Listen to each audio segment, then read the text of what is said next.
Y era un cerebro de segunda.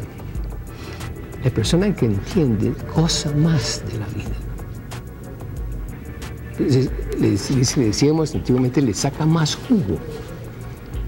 Porque entiende los colores, entiende la música, entiende lo increíble que es estar vivo.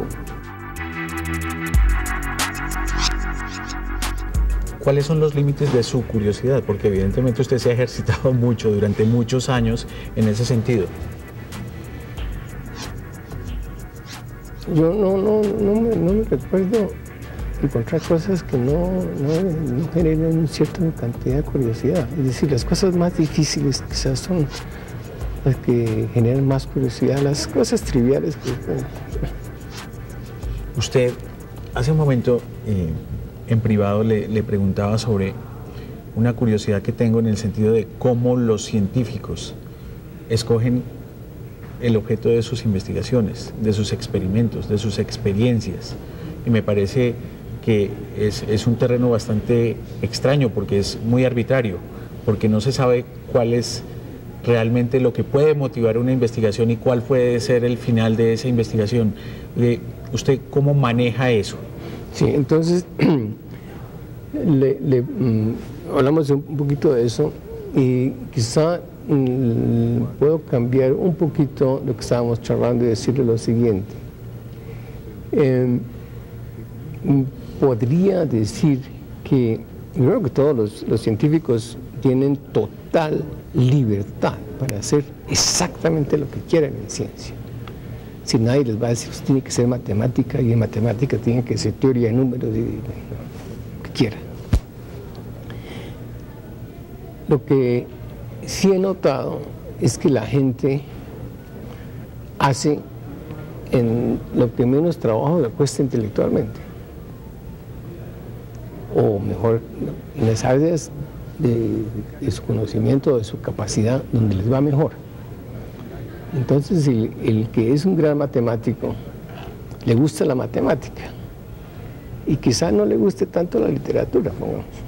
Entonces, como eso es lo que sé y es lo que me gusta, entonces la obsesión-compulsión que tienen muchos de los científicos es adquirir placer con el entender.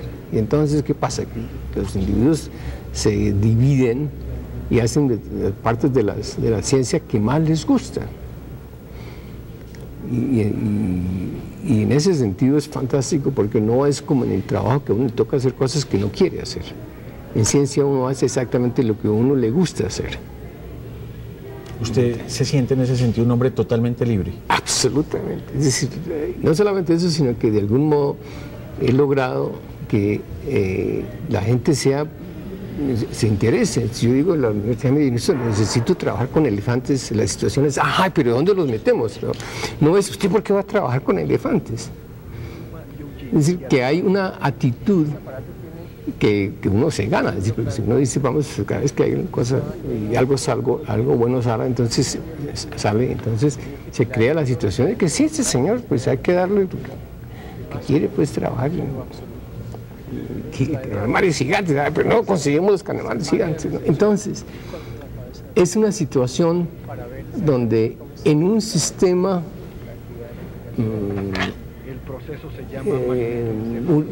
universitario, donde el sistema universitario quiera, entienda y soporte a sus profesores, de tal modo que entienda que entre mejor sean ellos, mejor es la universidad. Una vez que se logra eso, entonces la situación es traer gente lo más inteligente posible, con las más ideas, y con las, que no sean gente que va a las 8 de la mañana y se regresa a las 5 de la tarde. Todavía trabajo hasta las 2 de la mañana en el laboratorio, haciendo las cosas, y hay que ir porque si no, pues mañana no va a estar bien. Pero es la pasión por la ciencia, quizá. Es una situación que parece rarísima, porque parece que los científicos es la gente con menos pasión, y es todo lo contrario. Doctor Ginás, cada vez que usted viene, nos encontramos con una noticia sorprendente y fascinante sobre los avances o los hallazgos o los nuevos enfoques del tema relacionado con el estudio del cerebro. En su reunión con profesores y estudiantes de la Universidad Nacional, usted va a hablar sobre las bases físicas de la conciencia, digamos, un atributo que es muy difícil adjudicarle a un espacio físico, biológico, tangible y que se ve como casi algo espiritual. ¿Cuáles son esas bases físicas de la conciencia? Pues la electrofisiología, que es las cosas que yo hago, la biología celular, la bioquímica, están empezando a acercarse las unas a las otras de tal modo que se empiezan a entender qué son los elementos necesarios para que se crea cognición, conciencia. Y hemos sabido durante mucho tiempo que la conciencia solamente existe cuando existe un cierto tipo de actividad en el cerebro, que se llama el ritmo gamma. El ritmo gamma tiene que ver con la dinámica celular a alta frecuencia. Entonces, toda vez que hay dinámica celular a alta frecuencia, aparece la conciencia. Nunca aparece cuando no existe. Entonces, pongamos, cuando estamos dormidos y no estamos soñando, la frecuencia es muy baja. Entre más nos interese algo, entre más afecto haya, entre más interés haya, la amplitud de esas frecuencias aumenta. Entonces, la situación es, esto ya sabemos que está relacionado, pero la situación es cómo se puede demostrar que eso es la base física. Entonces resolvimos utilizar unos ratones a los cuales se les han cambiado la estructura genética, de tal modo que las células no son capaces de generar esa actividad rápida. Y esos animales no tienen la capacidad de despertarse. Tienen todas las conexiones, el sistema no genera la conciencia. Entonces sabemos ya cuáles son las moléculas que están encargadas en generar la actividad de alta frecuencia que siempre se relaciona con la conciencia, a tal punto que uno puede empezar a decir es causal. Es importantísimo, no solamente porque nos da una idea de cómo funciona, nos da una idea de cómo mal funciona. Ese tipo de... El papel no ha salido todavía. Bueno. Está, no, pero, sí, no, pero digamos, está digamos, aprobado. Ahora hay que esperar a que lo publiquen, en fin, pero ya la gente sabe de qué se trata la cosa. Bueno, ese tipo de hallazgos, como otros que usted ha conseguido a lo largo de su carrera de investigación sobre el cerebro y que aparentemente pues tienen estas características un poco extrañas, ¿cómo pueden traducirse a corto, mediano, largo plazo en el mejoramiento de la calidad de vida de los seres humanos? Pongamos Parkinson, obsesiones, depresión, dolor central, zumbido en los oídos, tinnitus. Eso descubrimos que es la misma enfermedad. Y las diferencias tienen que ver con dónde en el cerebro ocurren. Yo los llamé disritmias talamocorticales, que es un síndrome que definitivamente la gente está empezando a entender que hay una solución general para todas estas cosas. Entonces, ¿qué sirve saber eso? Que uno puede ahora desarrollar drogas específicas, que uno puede desarrollar cirugía específica, donde no se le saque pues al cerebro un pedazo, sino que se haga una pequeña cauterización de una vía, de tal modo que ciertas oscilaciones dejen de desaparecer. Casi como cambiarle un poquito el tono a ciertas partes, y es suficiente. Entonces, cuando se cambia el tono, el sistema inmediatamente mejora. Digamos, esa es una situación que es escandalosa. El problema era si el autismo... ¿Si la qué, perdón? El autismo era una situación de disritmia. Y pues estamos encontrando que es una disritmia. Entonces, el número de nuevas armas terapéuticas aumenta casi exponencialmente. Entonces, es totalmente traducible para mejorar la calidad de la vida de la gente. ¿Qué información tiene usted, doctor, sobre la posibilidad de que un cerebro se comunique con otro cerebro? Del tema de la telepatía. ¿Qué información tiene usted, doctor Ginás, sobre la posibilidad de que un cerebro se comunique con otro cerebro? Del tema de la telepatía, que ha sido como un asunto medio misterioso y que está como en un ámbito esotérico, pero ¿es posible que eso se pueda dar? No. Es imposible. No solamente eso, sino que la sociedad humana está basada en todos sus aspectos en el hecho de que no hay telepatía. No solamente se arruinaría la telefónica,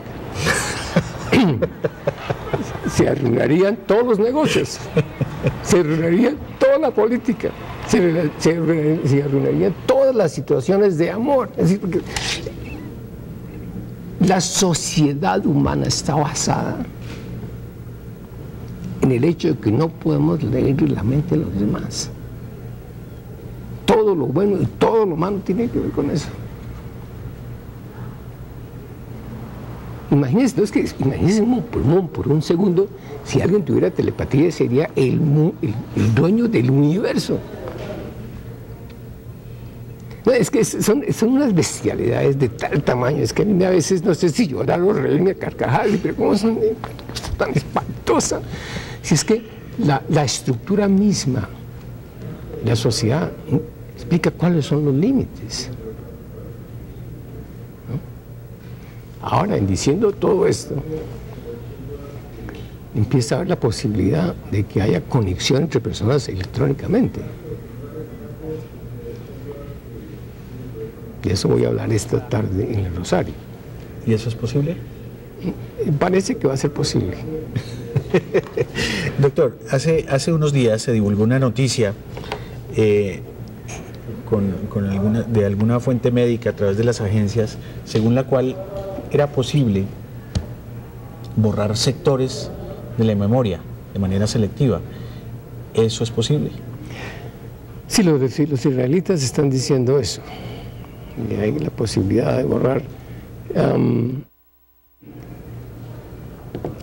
El problema con esas noticiones es que, francamente, a la industria noticiosa les encantan. Y cuando uno va a mirar la situación, ve que lo que están diciendo es que es posible que de pronto, ¿no? Es distinto. Que es perfectamente diferente, ¿no? Pero imagínense qué horror. Si los traumas de uno son tan parte de la personalidad y de lo que somos como los no traumas, entonces vamos a olvidarnos de todo lo malo. ¿Qué tipo de idiotas vamos a ser? Esos son, bueno, no, me da mucha vergüenza. Ilustración. No nos vamos por ahí. Colombia a veces es increíble, que a veces tiene que ver con el hecho de que la gente no se tolera. Doctor, como médico, tratando de hacer una analogía, si es que es posible. Colombia es un país que sufre de muchos males. ¿Qué tipo de tratamiento necesita este país? Eso no es una pregunta médica, es una pregunta política. Así es. ¿Sí me está haciendo una pregunta política o médica? Es una analogía. Una analogía. Bueno, el problema básico es el hecho que a las personas no se les reconoce su humanidad. El cerebro humano se desarrolló y se ha evolucionado para ser profundamente social. Entonces, si a la gente se le trata mal, Las palabras a veces son como piedras. Que a la gente no se les da el respeto que merecen porque son personas. Siempre se han creado situaciones sociales imposibles.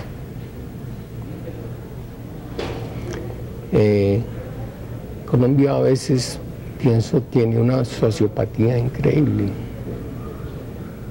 que a veces tiene que ver con el hecho de que la gente no se tolera la una a la otra, porque se creen diferentes, se creen o mejores o peores. Si nadie les ha dicho que todos estos animalitos son exactamente iguales, y las diferencias son muy pequeñas, ¿no?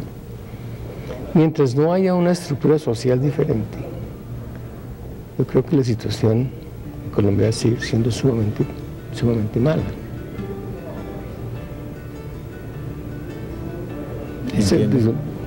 Entonces, el pronóstico es, hay que hacer un poquito de psiquiatría general. Doctor Ginás, muchas gracias. Fue un placer tenerlo aquí nuevamente. Gracias por invitarme.